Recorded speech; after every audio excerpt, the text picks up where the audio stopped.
আজকে আপনাদেরকে একটা জিনিস দেখাবো, জিনিসটা দেখে আপনারা সত্যি খুব অবাক হয়ে যাবেন। গরিবের গ্যাজেট, গরিবের সেলফি স্টিক দেখাই আপনাদেরকে।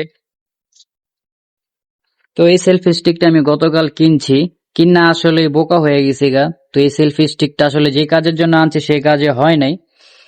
তো এটা খুবই ছোট, যেহেতু আমি নতুন এই সম্বন্ধে কিছু বুঝি না। তো ভিডিও করার জন্য আরেকটু লং বা হাই কোয়ালিটি দরকার ছিল। যেমন এটাকে আমি দেখেন দাঁড়া করাইতে পারতাছি না, দেখছেন?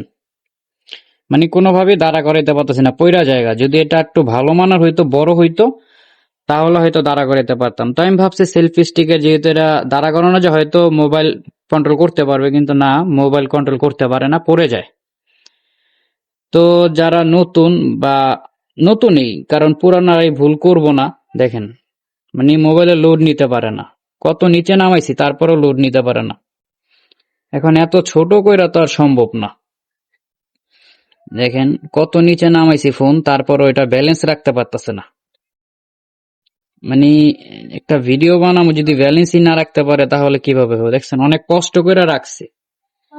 তো যাই হোক, যারা ভিডিও করবেন তারা একটু ভালো মানের কিনবেন, মজবুত দেখা, যেগুলো দিয়ে আসলে স্ট্যান্ড, ভিডিও করার স্ট্যান্ড হয়তো আলাদা। তো আমি বুঝতে পারি না, যার জন্য আমি সেলফি স্টিক কিনা এক ডিলে দুই পাখি মারতে চাইছি, কিন্তু না, এক ডিলে দুই পাখি সবকিছু দা মারা সম্ভব না।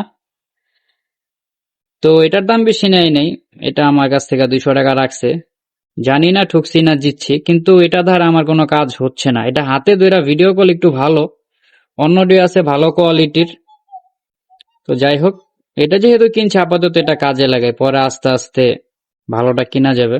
তো আমার মতো এরকম কেউ কিনা বাস খাইবেন না, এটাই আপনাদের কাছে আর কি। আমি তো একটা কিনা বাস খাইছি, আপনারা বাস খাইয়েন না। যাই হোক, এই ছিল ছোট্ট একটা ভিডিও আপনাদেরকে বলার জন্য।